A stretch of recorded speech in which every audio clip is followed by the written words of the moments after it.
Subscribe करें Urdu medium channel को और बेल आइकन को दबाएं।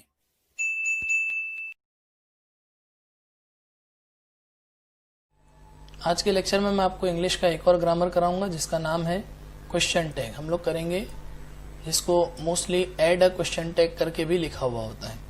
बेसिकली ये है क्या, it turns a statement into a question. ये किसी भी स्टेटमेंट को सवाल में बदल देता है।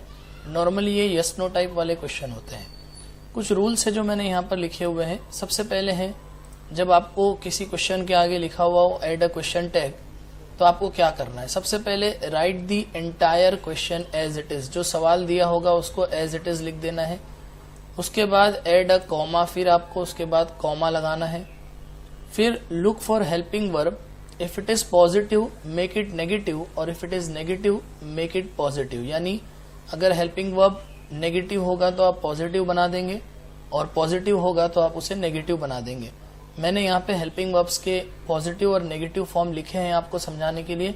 जैसा कि आप देख सकते हैं, अगर डू है तो आप डोंट कर देंगे, डस का डजंट होगा, डिड का डिडंट और डिंट भी पढ़ते हैं, इज का इजंट, एम का आरंट, आर का आरंट, वॉज का वॉजंट, वर का वरंट, हैव का हैवेंट, हैज का हैजेंट, हैड का हैडेंट, विल का वोंट होगा, विलंट नहीं होगा, ये याद रखना है, शेल का शांट, वुड का वुडंट, शुड का शुडंट, कैन का कांट, कुड का कुडंट, और मे माइट और मस्ट, मे माइट और मस्ट इन तीनों का वुडंट होगा, ना कि मेंट माइटेंट और मस्टेंट लिखना है। ये आपको याद रखना है कि मे माइट और मस्ट का आपको वुडंट करना है। उसके बाद दूसरी इंपॉर्टेंट बात यह है कि अगर सब्जेक्ट मेल है या किसी लड़के का नाम दिया हुआ है तो आपको प्रोनाउन यूज करना है ही, हेल्पिंग वर्ब के नॉट फॉर्म को लिखने के बाद। अगर फीमेल है तो आपको लिखना है शी। अगर प्लूरल नाउन है यानी कि पीपल है या फ्रूट्स वेजिटेबल्स ऐसा लिखा हुआ है, प्लूरल नाउन लिखा हुआ है, तो आपको दे लिखना है। नॉन लिविंग या किसी एनिमल का नाम दिया है तो आपको इट लिखना है। और अगर प्रोनाउन दिया है तो प्रोनाउन का एज इट इज आपको प्रोनाउन ही लिखना है। और आखिर में करना है आपको एक क्वेश्चन मार्क लगा देना है। बस ये 5 रूल है। सबसे पहले सेंटेंस एज इट इज लिखिए, फिर कॉमा लगाइए, फिर हेल्पिंग वर्ब का पॉजिटिव या नेगेटिव फॉर्म जैसा क्वेश्चन में दिया हुआ है वो देखकर लिखना है। उसके बाद आपको अगर नाउन मेल है तो ही, फीमेल है तो शी, प्लूरल है तो दे, नॉन लिविंग और एनिमल है तो इट, या प्रोनाउन है तो प्रोनाउन, और आखिर में क्वेश्चन मार्क लगा देना है। ये इंपॉर्टेंट है। अब यहाँ मैंने कुछ एग्जांपल्स लिखे हैं जिसको हम लोग यहाँ सॉल्व करेंगे। सबसे पहला एग्जांपल है, Mahesh is going to his village tonight. तो जैसा कि पहला रूल है write the entire question as it is, तो इस पूरे सवाल को हम एज इट इज लिख लेंगे। तो ये मैंने यहाँ एज इट इज लिख लिया, Mahesh is going to his village tonight. Second rule है कॉमा लगाओ, तो मैंने यहाँ पर कॉमा लगा दिया। उसके बाद है look for helping verb. If it is positive make it negative, और if it is negative make it positive. तो यहाँ पे इज हेल्पिंग वर्ब है और ये पॉजिटिव है, इसलिए हम इसे नेगेटिव करेंगे। इज का नेगेटिव फॉर्म है इजंट, तो हम लिखेंगे इजंट। और आखिर में महेश जो है वो लड़का है, इसलिए मैंने यहाँ पे बताया कि अगर मेल हो तो हमें लिखना है ही, तो मैं यहाँ लिखूंगा इजंट ही, और लास्ट में मैं लगा दूंगा क्वेश्चन मार्क। तो इस तरह से मेरा ये जो क्वेश्चन है वो कंप्लीट हो जाएगा। ये हो गया क्वेश्चन टैग। अगला सवाल है, Rita doesn't leave here any more. तो हम लिखेंगे पहले, सबसे पहले पूरा क्वेश्चन एज इट इज हमको लिख देना है। तो मैं इसको एज इट इज लिख लेता हूँ, Rita doesn't leave here any more. फिर मैंने लगाया कॉमा। अब क्योंकि रीटा लड़की है तो फीमेल के लिए हमें शी लिखना है, लेकिन सॉरी उससे पहले मैंने हेल्पिंग वर्ब बताया था। तो डजंट दिया है, नेगेटिव फॉर्म है, तो हम पॉजिटिव लिखेंगे डज। उसके बाद वो लड़की है रीटा, इसलिए हम लिखेंगे शी, और आखिर में लगाएंगे क्वेश्चन मार्क। तो ये कंप्लीट हो गया। Third question, I told you about that. तो सबसे पहले हम क्वेश्चन को एज इट इज लिख लेंगे, उसके बाद लगाएंगे कॉमा, फिर उसके बाद टोल्ड। अब यहाँ पे ये ध्यान देना है कि सवाल में हेल्पिंग वर्ब नहीं है। अब क्या करें, क्योंकि टोल्ड तो मेन वर्ब है या वर्ब है। तो अब क्या करना है, एक सिंपल मेथड है, हमेशा याद रखना, अगर सवाल में हेल्पिंग वर्ब ना दिया हो तो ऐसे में मेन वर्ब आपकी हेल्प करेगा। और इस मेन वर्ब की हेल्प आपको ऐसे मिलेगी कि अगर ये फर्स्ट फॉर्म होगा तो इसके अंदर डू होगा, अगर ये फर्स्ट फॉर्म के साथ एस या ईएस होगा तो ये डज होगा, और अगर ये वर्ब का सेकंड फॉर्म होगा तो इसमें डिड होगा। तो जैसा कि हम जानते हैं टोल्ड जो है वो वर्ब का सेकंड फॉर्म है, इसलिए इसके अंदर डिड है, तो मैंने डिड लिख लिया। अब क्योंकि सवाल नेगेटिव नहीं था इसलिए इसको हम लोग नेगेटिव करेंगे, ये बन जाएगा डिडंट, और डिंट भी पढ़ते हैं।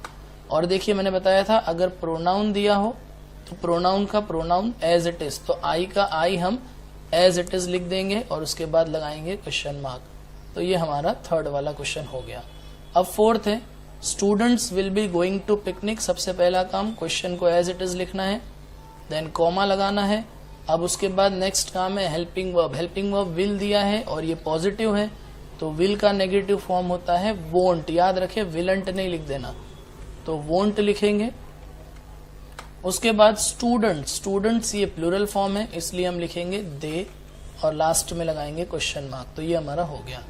नेक्स्ट क्वेश्चन है दैट प्लेस वॉज स्कैरी। तो सबसे पहले हम लोग इस क्वेश्चन को कॉपी कर लेंगे, एज इट इज लिख देंगे, उसके बाद कॉमा लगाएंगे।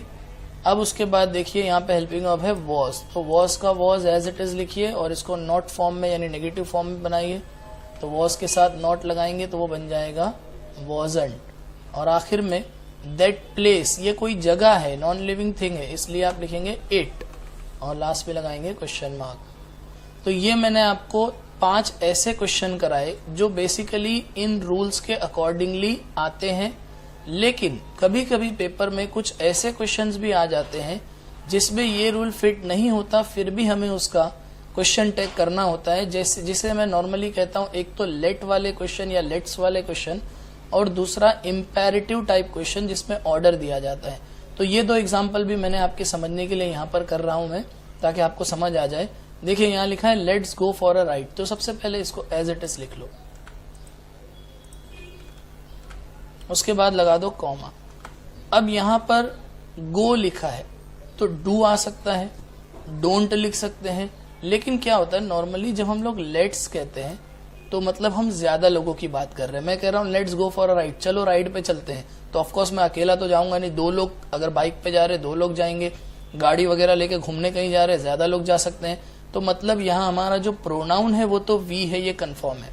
और नॉर्मली क्या होता है क्योंकि इसमें एक फ्यूचर की बात की जा रही है, let's go for a ride, चलो चलते हैं, फ्यूचर है, ठीक है, चलेंगे, तो इसलिए हम क्या करेंगे यहाँ फ्यूचर का हेल्पिंग वर्ब यूज करेंगे।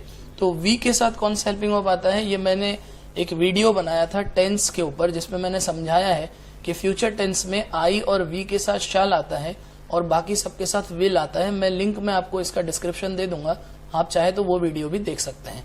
तो फिलहाल क्योंकि ये फ्यूचर की बात है और इस पे वी आने वाला है इसलिए मैं लिखूंगा शाल, और शाल के साथ नॉट लगेगा तो वो बन जाएगा शांट। लेकिन अब यहाँ पे ये भी ध्यान दीजिए कि यहाँ पे बात ये की जा रही है let's go for a ride, चलो राइड पे चलते हैं, तो क्या नहीं चलेंगे ये नहीं बोलेंगे, शैल वी, क्या हम चले, ऐसा हम बोलेंगे। इसलिए ये जो सेंटेंस होते हैं क्वेश्चन टैग के वो इन रूल्स के अगेंस्ट काम करते हैं, लेकिन इसको इस तरह से लिखा जा सकता है। तो हम लिखेंगे शैल वी और ये क्वेश्चन हमारा कंप्लीट हो जाएगा। अब दूसरा, तो याद रखिएगा, पहले मैं आपको बता दूं फिर से, लेट्स वाले क्वेश्चन में मोस्टली एंड में शैल वी लिख के क्वेश्चन मार्क लगा देने से आपका सेंटेंस सही बन जाएगा। अब उसके बाद नेक्स्ट क्वेश्चन है bring me a glass of water. ये जो आपका सेंटेंस है इंपेरेटिव है, मेन वर्ब से शुरू हो रहा है, ऑर्डर दिया जा रहा है, रिक्वेस्ट की जा रही है। तो सबसे पहले इस क्वेश्चन को एज इट इज आपको लिख लेना है, कॉमा लगाना है। याद रखिए जब भी इंपेरेटिव क्वेश्चन होता है तो हम किसी को ऑर्डर कर रहे हैं या रिक्वेस्ट कर रहे हैं, नॉर्मली एक बंदा होता है, एक से ज्यादा भी हुआ तो अब यू इसके अंदर प्रोनाउन यूज करेंगे।